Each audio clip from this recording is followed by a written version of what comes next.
Araw, panibagong vlog. Have a good day. Sana po ay nasa mabuti kayong kalagayan. Ngayon po ay tingnan natin kung magkano na ang price ng mantika at saka ng itlog after New Year.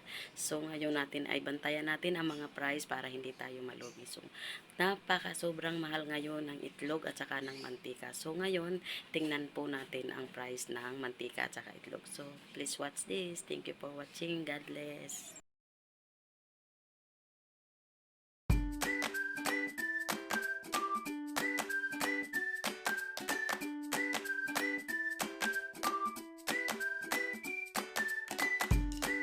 So, ayan mga kamarsi, ang aking pinamili ngayon. Kinumpleto ko na rin po at may pasok na rin ng aking anak. So, ngayon ay namili ako ng aking paninda.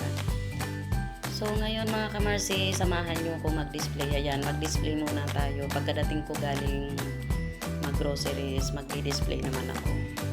So, wala nga po pala akong katulong dito sa aking tindahan, kundi ako lang po. Ako ang nag-grocery, ako rin ang nag-display kasi po ang asawa ko ay nasa malayo. So, ngayon ay ako lang po lahat ang nag-display at saka nagtitinda. So, ayan, maayos na po ang aking tindahan. Mga kamarsi, ang itlog, size medium yan, mga Mars, ayan, ang itlog, ang price ngayon ay 245 ang medium. So, binibenta ko po yan ng 9 pesos.